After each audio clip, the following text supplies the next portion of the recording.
Hey everybody, thank you so much for joining us on our episode of Moms on the Move. I'm Jen Wills. And I'm Ashley Steigerwald. We have a special guest today, Pam Wilson, who is, well, you have multiple hats, but I do. I have too many, but I managed. I'm a mom on the move for Mom sure. on the Move, Mom on the Move. She is the owner of Stepping Stone Haven Yoga. That's right. Which just opened, you said, in February. We opened in February. Yeah, almost a year. It'll be a year. Okay. But we had a brief hiatus because of COVID. Right. As most places did. She is also in PR. I have a daytime job working for a company called Health Leaders, and I Okay. sell advertising and marketing for them. And then I just took on a project, a passion project for Wake Up Simpsonville, Okay. which is a morning show that you guys are actually Yeah. going to be on in January, which is exciting. Yes, and most importantly, and pretty much the purpose of this, you are a life coach, primarily for adolescents. Yeah, I mean, it actually started out with my purpose was because I actually have struggled. I've had several adversities. I'm originally from New York. I was married to a Wall Street guy. Okay. 9/11 hit. We basically lost everything. Filed for bankruptcy. Got divorced. The whole nine yards. We ended up moving down here to try to kind of save everything. Yeah. But unfortunately, I ended up getting divorced because of the impact that 9/11 had on my ex-husband.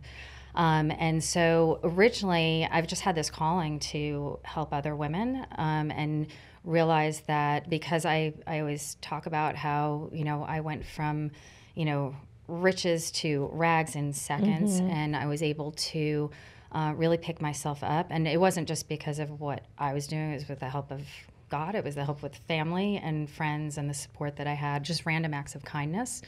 Yeah. So that was my mission, is I really wanted to help other people like me who kind of had the rug pulled out from under them. And then it turned into, I was helping those people, and then they were like, hey, the impact that it's had on my children, is this something that you could help with my children? So I've been doing a lot of group life coaching at Millie Lewis Modeling Agency with some of the teen classes and the adult classes, but we've been talking about just the impact of COVID and how life has completely been altered, and how to kind of pivot and shift with these changing times and these uncertain times. Yeah. Now you said 3 boys? No, actually, 2. I have a 23-year-old girl. Okay. I have a 21-year-old boy and an 18-year-old girl. Okay. All of which, my 18-year-old lived with me, but the other 2 were out of the house, and now due to COVID, I've got 3 adult children living with me. How's that been? Is it nice? Yes. I mean, I always try to look at the bright side. I have a tattoo that says "Embrace what's good," so I'm always trying to embrace what's good. But it's definitely been an impact, because now I've got 3 adult children who are adults, and I'm still their mom, and I'm trying to, Right. And they come home and they're like, "What's for dinner?" And then I'm like, "Wait, what? How about hey mom, can I make you dinner? Let's, now you're adults, Right. So it's definitely changed a lot. I recently ran into someone and they were like, "Oh, you should do a segment on like teenagers, adolescents, young adults." And I said, "Well, clearly, besides me being an obnoxious teenager, I have no experience with my children Bad yet." teenager? Were you a bad kid? No, I was actually a really good kid, like straight edge, pretty much. I mean, but Things here and there. it was my attitude, which was just out of control, but only to my parents. Right, right. I know it's interesting how I just actually did a group session with some teens, and we were talking about just, again, the uncertainty that we've had to deal with COVID. And one of the things I remind them of is that, we're in control of what we're doing. It's hard to live. Like, there are things going on in people's lives, your parents' lives, that you don't even know about. And so we all have a story. So true. We all have a story, and not everybody knows the story. So we have to treat each other that we don't know the story. And I've heard some, gotten some feedback from real vulnerable feedback from these kids that, they're worried about a classmate, or they're worried about their parents, or they're worried about, like people are losing jobs, or, and then there are other people that are thriving through this. So it's about finding balance and really kind of looking within to move forward. And I always say to them, your thoughts create feelings, and your feelings will dictate your actions or inaction. So really be mindful and intentional with your thoughts and keeping things aligned. And, even just my daughter just had a recent tragedy in her life, and she's mad at the world right now. And I said, okay, I understand you're mad, and let's compartmentalize that. You can do this for 45 minutes. I don't care how you get that anger out or what you need to do, as long as you don't mess up my house. Yeah. But, it's like you need to feel the anger and go through the emotion. But then you got to be able to say, okay, let's move on now. And I always actually have her write down, how are you feeling right now? And she'll write sad, hopeless. And then I had her make a list of actions that she could take. So she loves to, I have a yoga studio, which is Stepping Stone Yoga and Wellness Haven in downtown Simpsonville. That was a shameless plug, I'm sorry. But it has served as a resource. I have a teen class on Fridays at noon, and it serves as a resource for kids to come and let go of their anxiety and be able to breathe, put their phones down. I mean, that is the biggest culprit of the anxiety that these kids are feeling, so it gives them an hour to just not have their phones and be able to move their bodies. And when you move your body, your brain is moving with it. And then also be silent, So, but yeah, so she had made a list of all the different things that she would be willing to do and the actions she would be willing to take. And then when she sees those negative feelings or emotions, she'll take one of those actions, and then I have her come back around after she takes that action, and she'll write down how she feels, and it turns into, I'm more hopeful. Yeah. I feel better.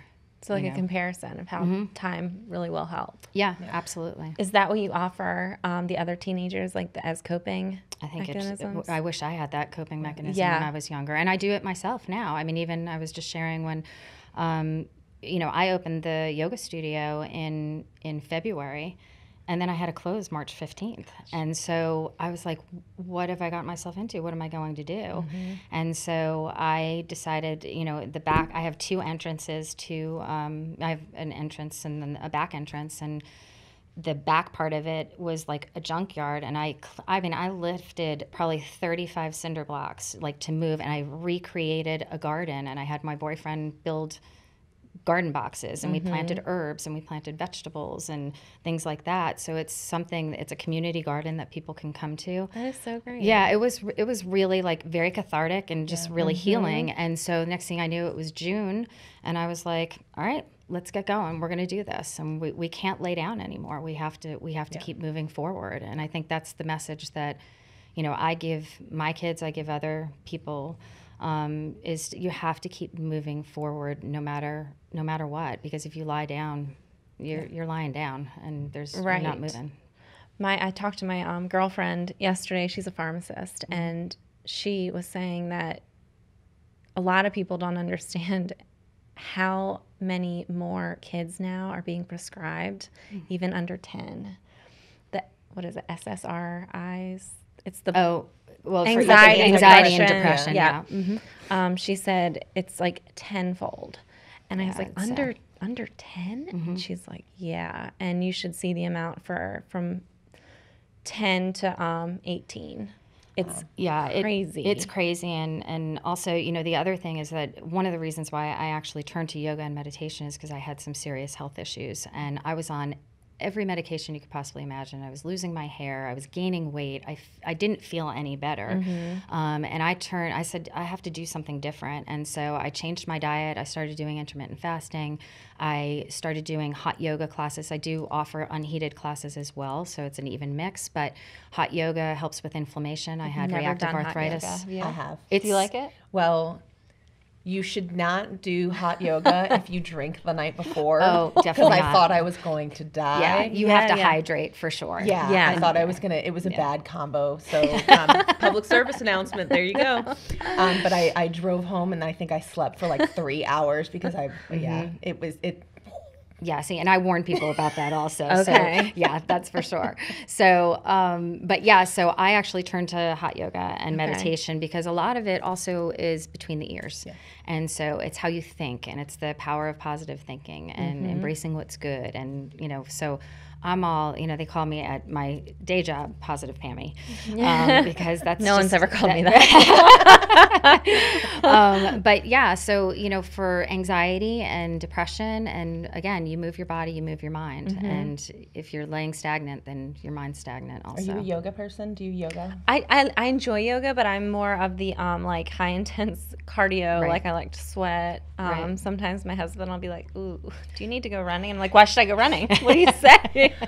And then I come run. Yeah. I mean, I enjoy it. We also do like conditioning yoga. So we'll do like the little weights, and we do things like that. And I'll tell you, that time that I went back to, or started hot yoga for my health, I ended up losing like 35 pounds. Wow. Yeah. I mean, I was regular and consistent with it, and I was also attaching that to intermittent fasting and eating right.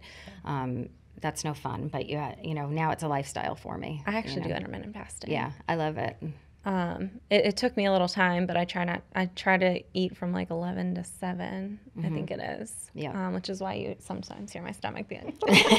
I do like 12 to 6 or 12 to 8. It just depends. Okay. And it depends on what day it is also. Yeah. So, But there's you talked about the meditation and aspect of it, and the slowing down and being mindful, and I love yoga, and that's one of the things. I remember I took one yoga class, and we were on vacation. We were St. Simon's Island, and it was just one of those where we were on vacation, but I couldn't get there in my headspace. It was just anxiety and stress, and so I went to a yoga class, and it was at the end this just like release. And I remember that was at the end of the class, and I'm like, yeah, no, and that's why they call it a practice also, Yes. and that's one of the things. If you check out our website at steppingstonehaven.com, you will see that we're all about community, collaboration, and self-discovery. And it is about, again, come as you are, be who you are, be authentically you. I don't want I don't want you to just kind of fake it or be afraid. Just be who you are and be comfortable. And I always tell everybody, that's why they call it a practice. Practice, you have to practice. And even if I actually started initially with 10 minutes a day of meditation, and then I would go to a yoga class, and now I could sit in my meditation room for 2 hours if you let me. Gosh, I don't honestly. I don't have that do much it for time 3 anymore, minutes. but I get up every morning at 5 a.m. so I could at least have an hour to myself to meditate and regroup and get grounded. This is such a basic question, but how exactly do you meditate? It's just So there's meditation and there's mindfulness. I can actually lay down on my pillow, take a deep breath in and a deep breath out, and the next thing you know, I'm like in a meditative state. Like that's how much I've practiced. But there's a variety of ways that I've done it. Like I can send them to you, but I have little 10-minute I just podcasts that I put my earbuds in and I would just sit there. Or I lay down because of my back issues, but there's different ways that you can do it. So it's just breathing in, breathing out. I did a really funny video with my parents. They're 80 years old. They just came to visit, and I was trying to convince people that anybody can meditate. And it's once you have your parasympathetic nervous system and your sympathetic nervous system, and one is kind of the fight and flight mode, and then once you calm that down, as you breathe, you can calm it down and get into a more meditative state. So it's really about, again, the practice. It's calming the thoughts in your head. That's my problem. Right. And thoughts are like, it took me years. Constantly. Yeah. Like I think of it, when you close the apps on your phone, so you're trying to breathe deeply, and when that thought pops up, you swipe it away, and then you try to get back, and then that thought will pop up, and you're like, oh, and you're like swiping it away, or and it's going down the river, or whatever visualization you want to have. Just acknowledge it, and again, there's no judgment. That's the other thing with and that's hard because sometimes you're like, gosh, stupid. Yeah, and so I like that, down the river. But you have to visualize it, and so you visualize, you acknowledge your thought. You say, hi, how are you? Thanks for showing up. Thank you, because I'm aware of it. Because awareness, when you have awareness, that changes everything. Right. And I think COVID has really made a lot. That's why with Wake Up Simpsonville, we're trying to wake people up to live a better life, to be better people, to acknowledge that everybody does have a story. Oh, right. You never know. And be the best version of yourself. you know. And I was talking to you about, there's a book called The Four Agreements by Don Miguel Ruiz. And the first one is be impeccable with your word, speak truth. But not only that, silence the negative self-talk, because I think that's what happens is people have this negative self-talk. And then the things that we project out is what they'll be like, oh, well, I don't like that girl. And really, we're all we're each other's mirrors. Yeah. You know, we're mirrors of each other. So the four agreements, I always say go back to basics. And the four agreements, like I brought the book here, but it's be impeccable with your word. Yeah. Don't take anything personally. And then don't assume. You know, communicate with people and really have a conversation. The problem, especially with kids these days, I use this book. I'm going to show it to you for the kids because they. This is the book right here, but they. It's amazing what you can misread on text. Oh, and misinterpret. Absolutely. And these kids, like my daughter, will come to me and she'll say, "Do you believe she said that?" And I'm like, she just said she's like waiting outside. Like, I mean, I don't, what word got you? You know, like I'm just like, I don't understand it. Yeah. You know, so it's just interesting how we can really misinterpret things. Yeah. And then the last agreement, the fourth agreement, is just be the best version of yourself. Again, no judgment. One day you could feel sick. One day you could feel on top of the world. Just be the best that you can be in that moment. That day. You know, in that moment. Yeah. You know? Because we all know moments change in COVID, right? Yeah. So I know, I do like that. Don't assume. Because I think even like with expectations, sometimes you think people know what you want, and unless you lay it out there for them, you can't be disappointed if they're not giving you. You know, if they don't know. Yeah. And I actually had an experience with a client that was talking about how she wanted her husband to kind of read her mind. And I was like, okay, well, tell me how you're approaching this person, you know? And she's like, well, I came out because I'm mad. You know, I'm like really angry because he just doesn't understand. I said, but you have to give him, you know, go into the conversation with in the manner that you want it to end in, you know? So if you want peace and you want resolution, then you have to go in with a peaceful, you know, peaceful approach. To me I'm sorry. I'm also psychic. No. So it's really your approach. So that's the other thing I tell kids is, you know, if you want whatever result you want, you've got to approach that situation in that manner, you know, so.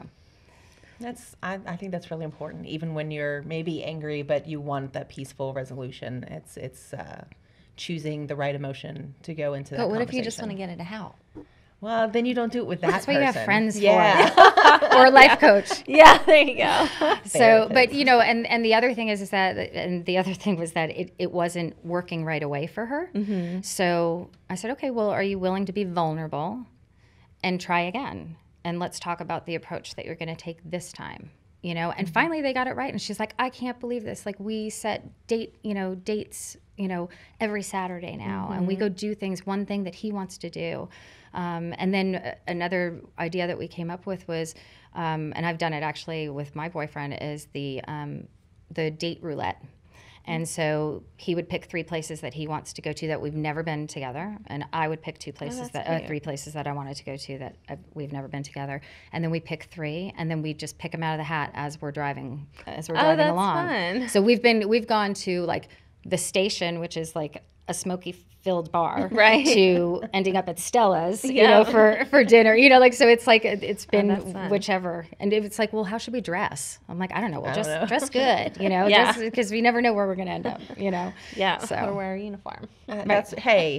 Hey now. Ashley wears a uniform. I do. I don't like to decide what to wear in the morning. So I really tried, like the first like 3 or 4 podcasts, maybe up to like 5 or 6. I really tried to vary the wardrobe, and I can't do it. So this is what it is. Well, you're authentically you. That's and right. you don't have to just come as you are. It's not something that I put, I just can't. Yeah, I hear you. It's exhausting. So I removed that piece of my morning. It's the same, because I would be stressed out, or this doesn't fit, or I don't like the way this looks, and it would start my day wrong. And I said, okay, I can keep doing this every day and make myself crazy, or I can just pick a uniform that I feel comfortable in, and then I don't have to worry about it every morning, and then I can start my mornings off better, and it made my whole day better after that, because and no judgment on anybody else. If fashion or that is important to you, that's great. That's just not me. Well, I was so excited that I even got invited on this because I got to dress up. Because I you look literally, lovely. You look I am lovely. in yoga clothes every single day. And like my youngest would always say to me, like when I would go to school, because I work from home also for my other job for Health Leaders, and I would wear my Nike shorts. My summer uniform was like Right. Nike shorts and like, you know, a tank top, whatever. And I would show up at school and she'd be like, could you maybe just try a little harder today? I'm like, sure, honey. Sure. I just dread the teenage years. Like even Oh, it's not bad. Well, it's funny. There was actually, I recently shared on our mom's group this article that a mom had written. It was years ago, but it like really spoke to me. It was just about embracing the kids when they're young. And then she said, I know a lot of people dread the teenage years. They're really not as terrible as you think because they still need you. Yes. I've never looked back. So I've got 15, 10, and 8. And I hear people all the time, they're like, you're going to look back and like wish you would spend more time with them. Nope. I've never looked back and been like, man, I wish I was in that stage. I think it gets better every See, day. I'm with I you like on to hear that. that. I am with you on that. And I do think, you know, yes, they do need you. I mean, I've realized that just through COVID that, and just, you know, life's trials and tribulations, they still need their mom and their dad. They need or whoever, some sort of mentor. So I'm the same way as you, but I do think that it's really important, again, like going back to I told you the other day, like I wish that I read that book, The Four Agreements, because so I could instill in my children from the very beginning, like just be you and trust yourself. And, you know, our subconscious minds are so strong, and the things that our words are so powerful, and that's what they talk about is, you know, your words can either be black magic or white magic, and either, you know, that's the black magic gets stuck in our subconscious, and it really affects how we grow. So what we say to people and what we say to our children is so very important, and it's so important to be intentional and aware. Really need that book. I highly recommend it. I mean, I listen to it. I have Audible also, so I listen to it when I walk and things like that. But it definitely makes a difference, and that's what I've been trying to, you know, and I'm so grateful for the outlets like this, and Wake Up Simpsonville, and just in my everyday life in the studio, to be able to just kind of share that word, because again, once you have that, like I can't turn back now. Like I have so much awareness. Like I'm so grateful for my adversity, and I'm so grateful for just living everyday life. And I try to again embrace what's good through hard times, you know, and then be grateful. I have a gratitude journal. It's the other thing I tell my kids is, you know, I write down, I have a gratitude journal. It's in my bag in the car. And even if I'm driving and somebody cut me off and didn't hit me, I'm grateful I'm safe. You know, like things like that. Because it's tough like to embrace. But there are some days that like I have to be like that because especially, you know, lately with things that have been going on, it's just I know. You have to embrace those good things. Yeah. And in the teenage years, it's different parenting. It's definitely totally different. You're moving into that like coach role where they're making their own decisions, and sometimes you're seeing them and you're like, I see where this is going to end, and I'm going to let you know where I think it's going to end, but it's ultimately your choice. Well, and that's actually the point I was just going to make before is that, you know, for each of my kids, you know, I would just say, like, this is your journey. It's my job to just kind of, and that's how I am as a life coach. I wish I got my life coaching certification earlier, you know, when my kids were younger, because it's our jobs to guide them, you know, and when somebody comes into me, and even now my kids come into me and I coach them, and they'll come in and I'll say, okay, so tell me what's the end result? What do you want the end result to be? And then we reverse engineer it to say, how can you get there? You know, and then ultimately the other power in that is that you're giving them the power to make that decision. So they see their choices. And I realize that when I stay silent, which is very hard for me to do because I like to talk, but when I stay silent and just give them time to, you can see the wheels spinning in their head going, okay, I see my choices here. Like, and then I'm sitting there going, I hope you can read my mind. You know, these are your choices, you know. You realize my choice for you. Right, exactly. But at the end of the day, it's their journey, and my feeling is, you know, that, you know, my life's in my higher power's hands, and there's certain things you have control over and certain things you don't. And they have the same, and your kids have your kids have that same control as well.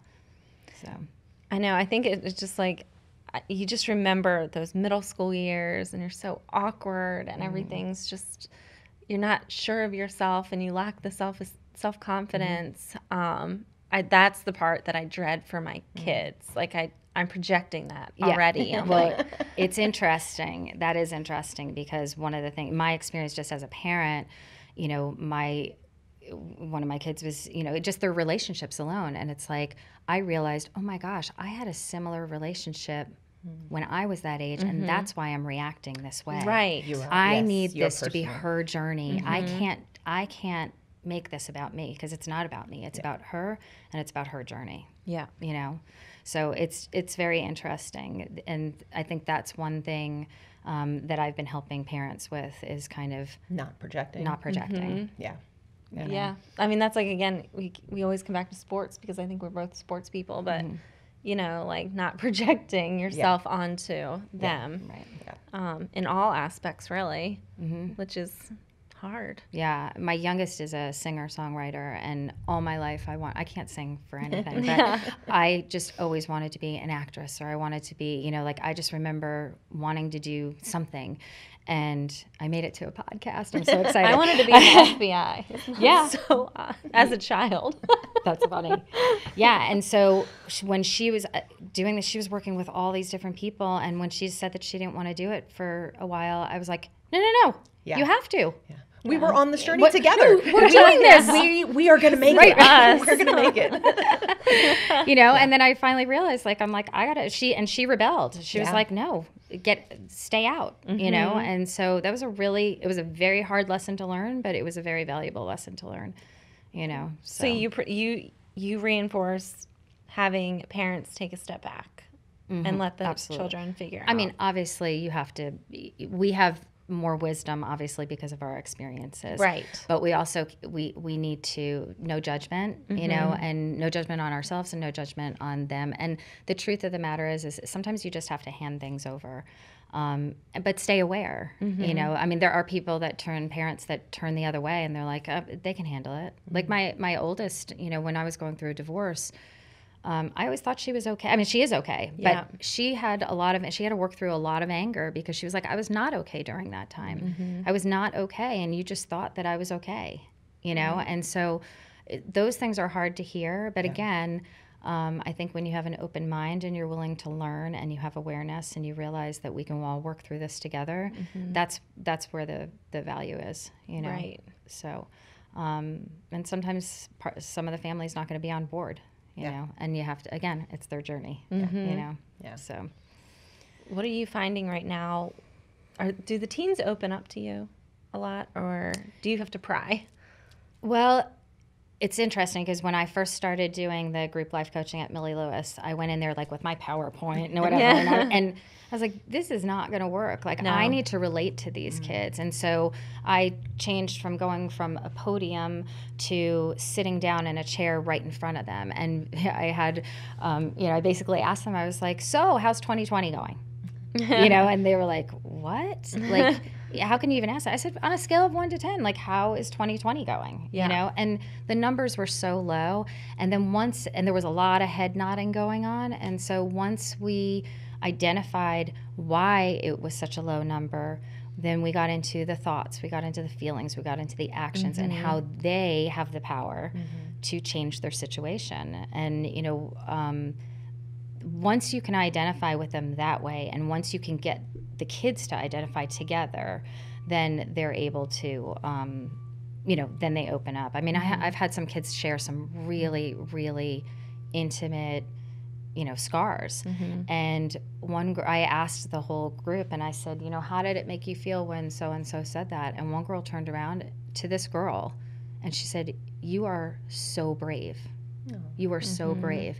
And I said, and I walked out of there like on top of the world, because I was like, that's what I want. That's what I want people to understand, is that that girl had a story that you knew nothing about. Right. You probably never mentioned a word to her or said anything to her because she was awkward to you, or you were cooler than her, or whatever it was. And I'm not saying that was the case, but you know what I'm saying? And so they identified, because then that girl identified, you know, a story that she had. Yeah. And so once vulnerability is very contagious, you know, and once somebody sees them break themselves down like that, people are more apt to open up because there's a trust factor there. Right. You know? And obviously you need to know your audience, and you don't want to air your dirty laundry to just anybody, because sometimes people don't get it. Yeah. You know? Yeah.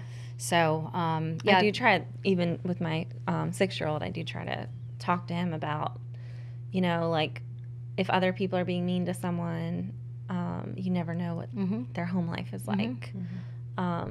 You know, so I'm trying to hopefully create more of like an empathetic child. Right. What if we all walked around like that, just looking at other people and being reminded of their humanity and their story, and, you know, what they're experiencing, feeling at the moment? Maybe we would all treat each other just a little bit better. Yeah, I mean, and I honestly think that COVID was like a catalyst for that. I really do. I mean, I think COVID's broken a lot of people down, and unfortunately, you know, it's really affected people's mental health, and that's one of my missions through this also, is to provide a safe setting where people can group, and, you know, and not on Zoom. And I mean, I'll do Zoom calls and things like that, but it's honestly, it's not the same. I mean, we are humans, and my son even said to me, he's like, "Mom, like, what's so social about distancing? I don't understand that. Like, why do we call it that?" You know? So it's been an interesting journey, but again, it's like, we are human and we need connection, and, you know, it's important. Especially teenagers. Oh, without a doubt. Because the problem is those phones, again, because of the misinterpretation and things like that.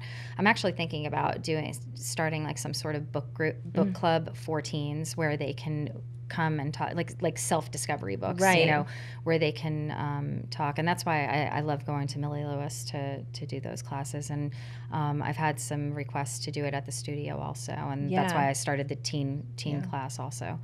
So if parents of teenagers are looking for some guidance, how can they reach you? They can contact me at you can go to Pam at steppingstonehaven.com, or you can go on our website and at www.steppingstonehaven.com, get the number there, and you can just call me directly. Yeah. And then I also, the other thing I offer up is groups. So if you know that you have 5 kids that want to do a group class, I'm happy to coordinate that. I'll either find you a yoga instructor for you and your group of friends, because again, with the distancing, social distancing, there are kids that just hang out with certain kids. I was actually very surprised when I was at Millie Lewis. They were talking about how they don't see their friends at all. Yeah. And I'm like, can't you just go to a park and sit 6 feet apart, or you know, whatever, or make a pact that you're not going to go see anybody else, or you know, because I think it's so unhealthy. Right. Yeah. You know. Yeah. I took my boys recently for their checkup to the pediatrician, and he said he was very, very concerned about what this is going to do to the kids mentally. I am too. Like long term. Yeah. Oh, absolutely. I mean, this generation, I guess they'll be called the COVID generation. I don't know, but it's it's not healthy, and I think it's even more important for parents to get on board and understand the options that they do have. You know, they can't just turn a blind eye to this. And you know, we had some fun during COVID.